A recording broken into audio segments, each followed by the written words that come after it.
Kasi nanghinayang ako sa mga pinagsamahan. Pero sabi ko nga, bakit ganun, parang pera-pera na lang pagdating sa...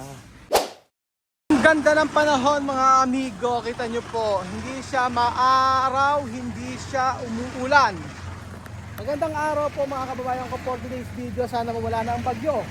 So eto po tayo sa ating pinapagawang bahay, sa ating dream house.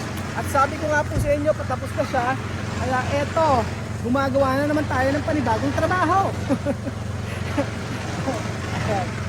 So ano po tayo, ito po siya sabi ko, ang luwang pa niya, ayan, oh, ayan, gagawin natin dyan. Oh, ito, pinasimento ko na yung sa kabila. Next week, kasi ngayon ay Sabado, ang gagawin ko po mga amigo ay anin ko to.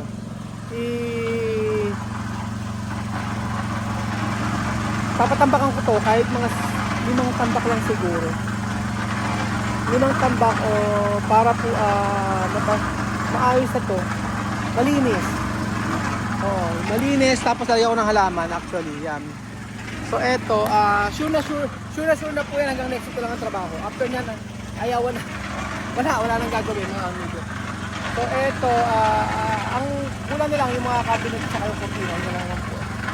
So eto, ayan, nagbubuhos na sila. 3 nga lang silang gumagawa. Ang lakas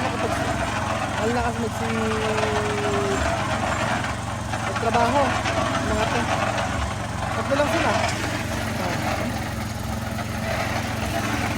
Gusto ko kasing ano yun to, gusto kong lagyan ng semento, ayan. Para malinis siya, and then at the same time, may kasi sila kayo pickleball sa badminton. So dito sila lagi, ayan, pag walang pasok, diyan sila maglaro, para pumisan po sila. So napakasarap pala pagka napakaluwang ng iyong garden, at saka ng iyong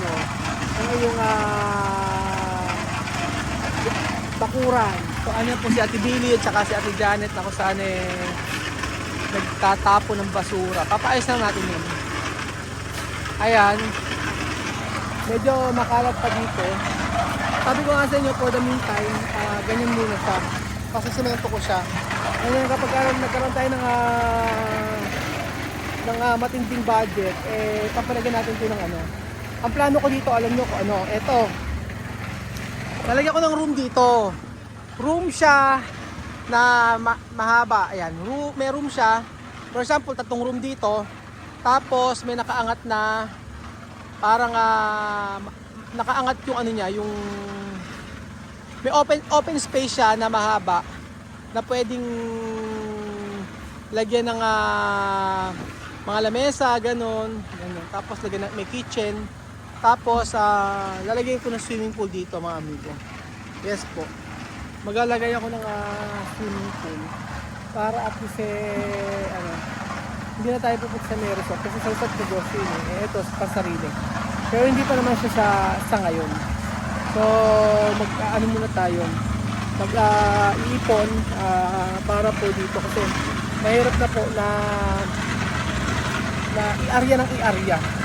So yun po, yun ang plano ko. Tapos maglalagay ako ng mga halaman.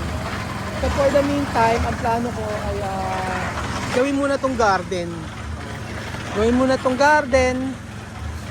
Tapos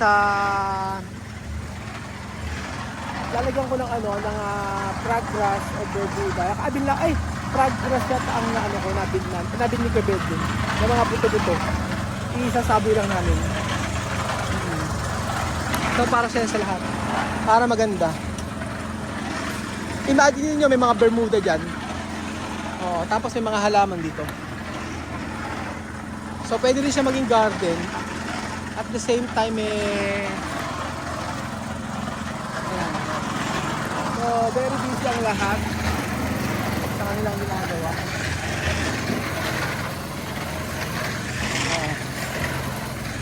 So unti-unti lang mga amigo. Ito tapos naman kasi lahat na.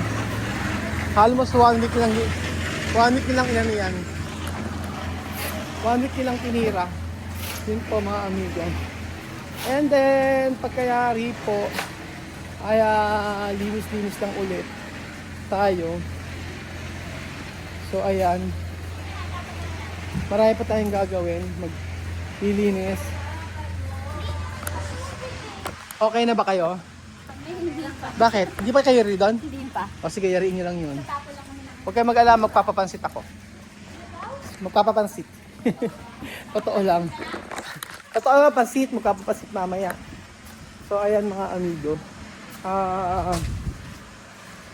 Marami pang marami pa akong gustong gawin dito. Kasi, syempre, sabi nga ganun sa mga nagko-comment ko mga amigo, ay focus ka na lang sa mga ginagawa mo dito sa mga project or sa bahay hanggang matapos. Ganyan naman yung ginagawa natin. So, tapusin na muna natin to. Pero gusto ko isunod yung after nito. Gusto ko sunod yung bahay ng Janet. Oo, hindi naman siya, meron ako nakukita ng design para sa kanya. Yung mga tubular lang naman ang gagamitin. Sipag yan si Janet. 5:30 nandito na, pero pagka ngayon, dito siya pumasok kasi may sakit yung anak niya. Pinagpinan niya muna niya, iniayos niya muna. So, ayan. Ayusin. Tingnan muna natin. Ayan, kasi may naka-check-in yun. Diri, asan yung gunting natin? Lagi na lang po hinahanap. Hindi, yung gunting na, yung tinago mo, yung makapal. Oo. Oo, hindi ako na. Sa kabila ata, sige ako na. Ako na muna. So, ito po mga amigo. Ako nahanap. Andun ata sa ano? Oo. So may andun na ata sa Ito nakita ko na. Dito lang yung sa kabila. So, ayan mga amigo, nilinisin na lang. Tapos ito, ayusin ko muna to. Ayan yung mga halaman natin na to. So, para mawala yung pagkalungkot ko sa mga nangyari sa buhay ko. Eto, lunurin ko yung sarili ko sa pagpapaganda ng bahay, pagpaayos ng resort natin. Ganun lang siguro yung pwede kong gawin. Para po siguro ay makalimutan ng dapat na makalimutan, mag-move on. So, ayan po mga amigo. Wala naman ang pwede natin gawin. And then, kunin ko lang yung mga coin ni Kuya Belgium na nakaka-relax. Ako mag-ano ako ng mga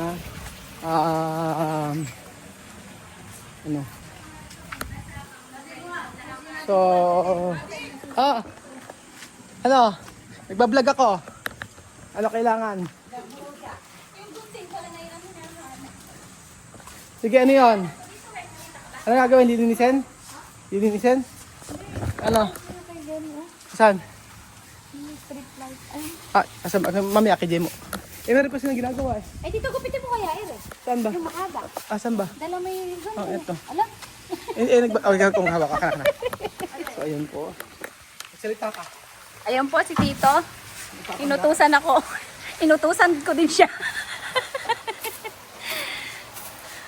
Ayan. Sabi ko sa'yo, wala nang talim yung ating gunting. Nakalisa kaso ano to? Ano ka, Belgium? Magpatangkad ka muna kasi. Ano ka, Belgium? Naiinom ka kasi ng nanay mo ng pampatangkad ko. Ano iniinom mo? Oo, magaling ka, Belinda. Sige, kutsain mo ako dahil may hawak yan. Ikaw ang may hawak ng ayun lang. Ikaw ang may hawak. Ako may hawak na armas. Ate Janet, itapon mo na yan. Ay, nagagalit niya kay paring Michael. Bakit? Lahat doon ay tinatabi ko. Tinatapon. Iuwi mo na yan. Para sa rest house mo. So, ayan po. Ang Doon muna natin. ko na bahala. So ngayon magugupit ako ng halaman doon sa pinakadulo. Gusto ko lang liwanagin mga amigo ha. About po sa sa mga nangyari sa akin. hindi ano, kung sa tingin ng iba, kung muna akong pahinga. Kung sa tingin ng iba mga amigo ay mabigat para sa akin kasi alam niyo lagi ka umaasa. Lagi ka na lang umaasa na magiging okay yung mga tao na tinutulungan mo pero sa huli wala pa din. Kaya po sabi ko nga po ay mabigat yon sa akin na lalo na yung lagi yung effort mo ay effort. Yung effort mo ay nasasayang ganun. Pero sabi ko nga po, nagpapasalamat ako kasi andyan yung family natin. Andyan yung family natin para suportahan po tayo. Opo, mula nang umalis sila Juana kasi nanghinayang ako sa mga pinagsamahan. Pero sabi ko nga, bakit ganun parang pera-pera na lang pagdating sa ganun ba talaga pagka hindi mo tinatreasure yung pagkakaibigan. Napakatagal ko kasing naging kaibigan si Joanna. Sobrang tagal. Kaya sabi ko nanghihinayang ako at saka sasabihin nila meron sasabihin hindi kawalan. Hindi raw kawalan sila Joanna. Hindi naman yun ang gusto natin mabago yung buhay nila. Pagka nag-start na mabago, doon na pumapasok yung pagiging lang po yung pagka nag-start na bago, nandun na yung pagdedemand, sobrang maraming gusto, ganyan, na hindi naman natin kaya. Kaya sabi ko sa inyo na hindi madali para sa akin lahat ng mga nangyari. Hindi madali para sa akin. Talagang sobrang hirap at saka masakit dahil tinuturing mo sila ng tunay na kaibigan. Parang mga pamilya mo nga. So, sabi ko nga, darating din naman yung time na maging okay din naman ako. Ganun. So, ayun. At paano ba? Ngayon, nililibang ko yung sarili ko sa ganito, yung sa ginagawa ko dito. O, nililibang-libang ko yung para mawala yung yung init, ganyan. At saka yung makalimutan yung mga nangyari. Kasi yung mental health, yun ang napaka-importante. Ito yung nangyari kay Sir Gavin. I don't know kung nakwento lang din sa akin. Pero I think mas makakabuti para sa akin na maging busy at gawin yung mga makapagpapasaya sa akin. Dahil may family ako at dapat alagaan ko rin yung aking sarili kahit paano. So, salamat po sa lahat ng naniniwala sa akin. At salamat po sa lahat ng nagmamahal sa atin. Lahat ng sakripisyo na nawala sa huli siguro marirealize intindihin ko na lang na baka hindi talaga para sa kanila yung pumunta dito sa Pilipinas. So ayun po mga amigo, ako'y mag-halaman muna.